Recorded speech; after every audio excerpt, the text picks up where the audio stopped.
Our first example for integration in polar coordinates is going to be really simple. So let's suppose that we want to integrate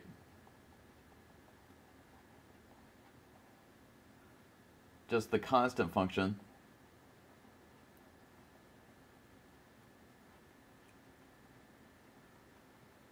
one over the region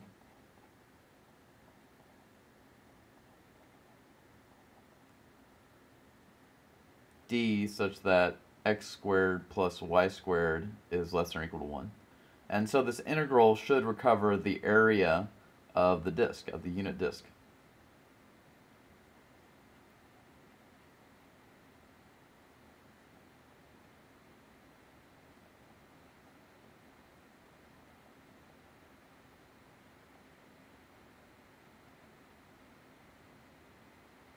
And of course we know that should be pi r squared, and r here is 1, so that should be just pi. So we know exactly what we're getting into. Well, we're going to use polar coordinates. So what in particular is the region that will get me into this region? Well, first I have to figure that out. And of course I could change this immediately. You can immediately see that this is r squared is less than or equal to 1, or r is less than or equal to 1. And you can also draw yourself the picture. In the xy plane, you've got the unit disk that you want to integrate that function over, and here we're going from 1, so r remains 1, and we go all the way up to 2 pi here, and we'll fill in this region. So this will be my region of integration R, and this is the region D. So now the double integral, we want a double integral of d of just dx dy. And so we use our change of coordinates. This will now become a rectangular integral over 0 to 2 pi, integral from 0 to 1 in the r. And then the dx dy factor becomes the r dr d theta. That's it. And now this is a polynomial integral over a rectangular region. And what are we going to get? Well, we integrate the r factor first, and we'll get integral from 0 to 2 pi 1/2 r squared evaluated from 0 to 1 d theta, which is equal to integral from 0 to 2 pi. This will be just a 1/2 d theta is equal to 1/2 theta evaluated from theta equals 0 to theta equals 2 pi, and ultimately that'll just give us pi, which is exactly what we expected. This is exactly the area of the unit disk. Now let's move on to something a little more complicated, but not all that much more complicated. So example, the normal distribution, so the standard normal distribution,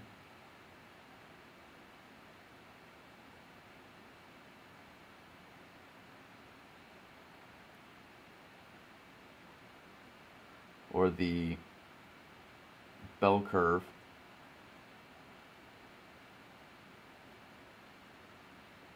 or the standard Gaussian,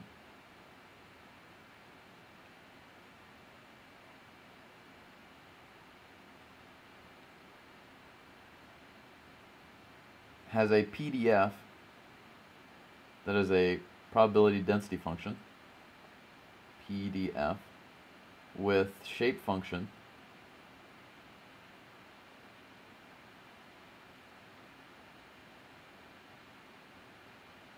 e to the negative x squared over 2.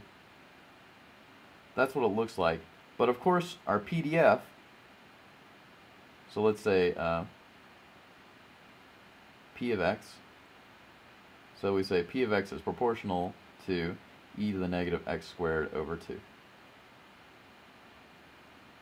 But of course we have to have the integral, and of course this means that it'll be positive, right? So the only thing is that this differs by a constant, a global constant. So we have to have that p of x dx is equal to 1. So this is the integral from negative infinity to infinity. So if we set p of x equal to c e to the negative x squared over 2, actually let's call this 1 by z, so capital Z here, then, well, z has to be equal to the integral from negative infinity to infinity e to the negative x squared over 2. And we'll call z a normalizing factor. Now, try as you might, evaluating this integral directly is very arduous. And it can be done, but you need to have a lot of tricks in order to do this directly. But there's an even easier trick that allows you to do this using change of variables. So what's the trick? Well, we're going to actually figure out what z squared is. So by definition, this is z. Z is the normalizing factor. And so this, we just plug it in.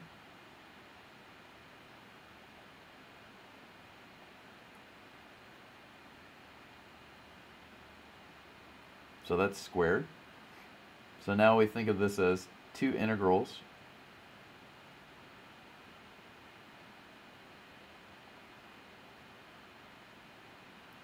Only now in this second one, I'm going to say, well, I'm just going to change my variable of integration. And nothing changes here. Nothing changes. I'm just changing my variable of integration to a y. And you'll notice that, well, if I integrate with respect to y, if I think of this as coming from an iterated integral, then this is just the integral from negative infinity to infinity, negative infinity to infinity, e to the negative x squared over 2 times e to the negative y squared over 2 dx dy. But that, because exponents add if they have the same base, is just e to the negative x squared plus y squared over 2 dx dy.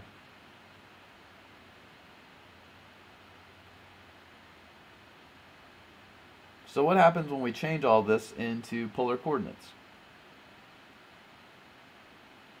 Well, instead of integrating over the entire plane, right, we integrate over that strip that goes from r equals 0 to infinity, right?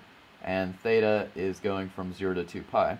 So if we change variables, we get the integral from 0 to 2 pi, integral from 0 to infinity, e to the negative r squared cosine squared theta plus r squared sine squared theta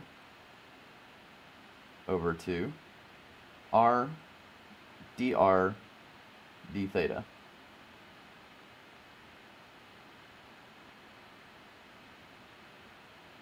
And this simplifies immediately to e to the negative r squared over 2 r dr, and of course integrating over r limits d theta.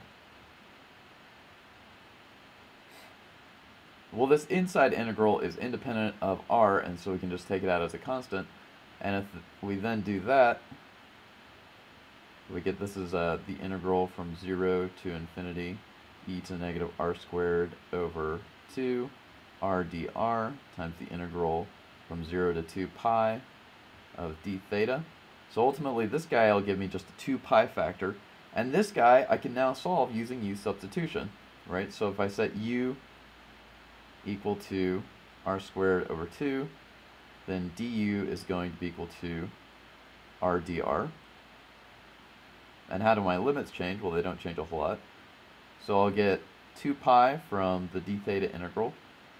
The limits don't change on this integral where I do the u substitution. I have e to the negative u du. And this integral is really easy to do.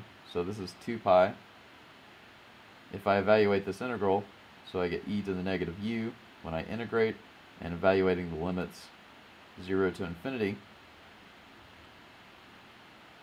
ultimately this thing will just be equal to 1. Right, so at infinity, e to the negative infinity approaches 0. So as the limit goes, it goes to 0. So I have 0 minus a negative, and then e to the negative u at 0 is e to the negative 0, e to the 0, which is 1. So that's going to boil down to just 2 pi. That's z squared, and therefore z is equal to square root 2 pi. And my standard normal distribution, the PDF, is 1 over square root 2 pi e to the negative x squared over 2. It's kind of a magical integral. Very powerful.